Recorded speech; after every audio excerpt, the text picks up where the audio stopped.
There has been so much flowing through my head lately. It's not always good either. I get stressed just like everyone else.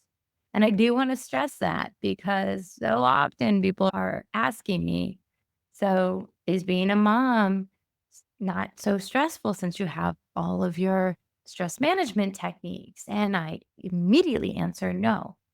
Stress comes in waves. And that's what I want all of you to realize. And hopefully, you all can relate because life ain't perfect.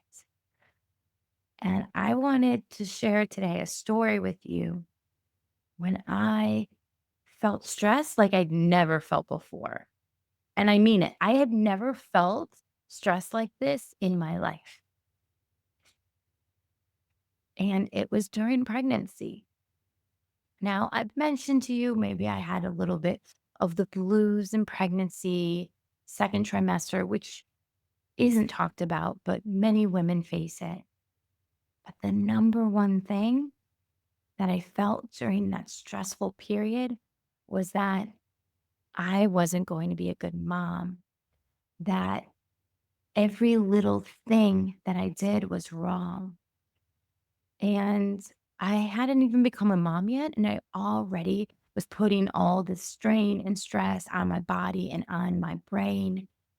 It wasn't cute. It was ugly tears all the time. It was going to therapy, feeling like I was a mess and couldn't bring myself out of it. And I had to ask for help. It was hard, but I had to. And the pinnacle of all of this was on the road trip with my mom. And sharing this is one of the hardest things I think I'm ever going to do because I was on this road trip moving my family across the world, including my mom, and I just didn't want to talk about it. I didn't want to admit that I was not okay. I was thinking of all my friends back home and how hard it was leaving them. I had known some of these people for 17 years, and I was just packing a bag, getting in a car, driving south, and starting a new life. That shit scared me. Not just a little bit. It scared me so much that I couldn't breathe. I would get a panic attack every other day because I didn't know what was going to happen. When I moved there, I didn't know who I was going to become. Would I be able to meet anyone? Was I able to create a life that wasn't just my husband, you know? And I definitely have friends that have done this too, picked up, moved, and started a new life. And it was great talking to them. But when I was living through it with my hormones all over the place in my second trimester, I didn't know how I would survive. I was lost. I didn't know how I would get through it. And every day we were looking at new terrain.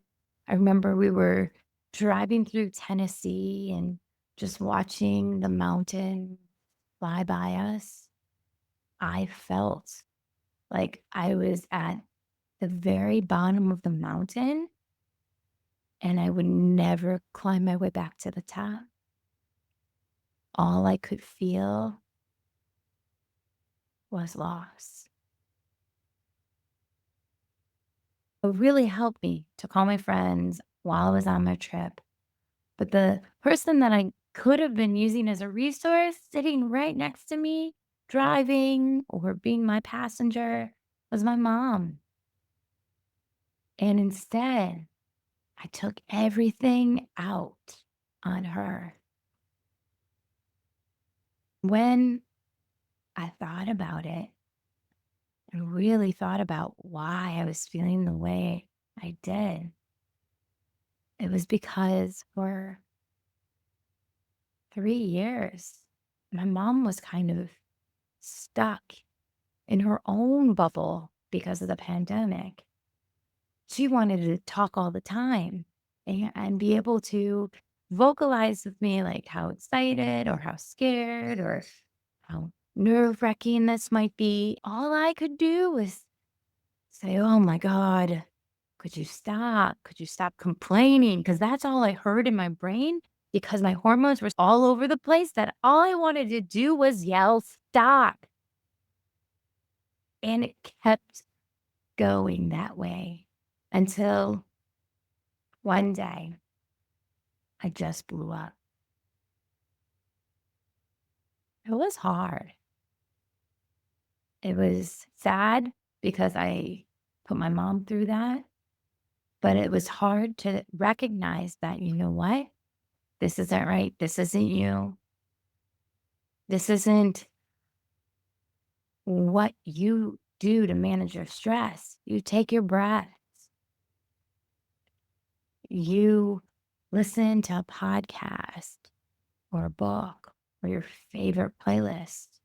You count your breaths. You stretch. You do a mini workout.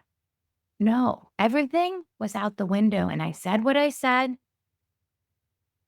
And then I felt the crash. My body completely gave out on me.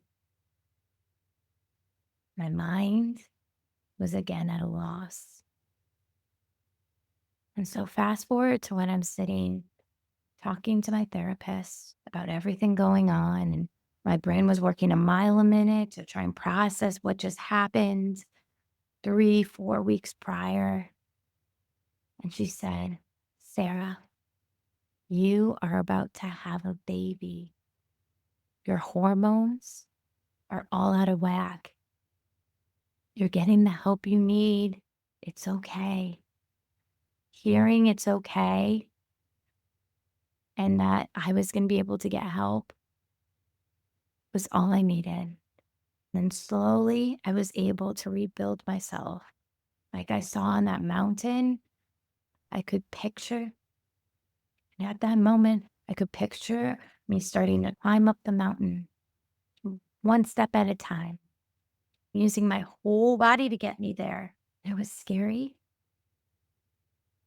And it was the hardest thing I'd ever done. But I knew that I had to not just do it for me, my husband, my mom, and Presley, but now the baby that was living inside of me and about to come into this world.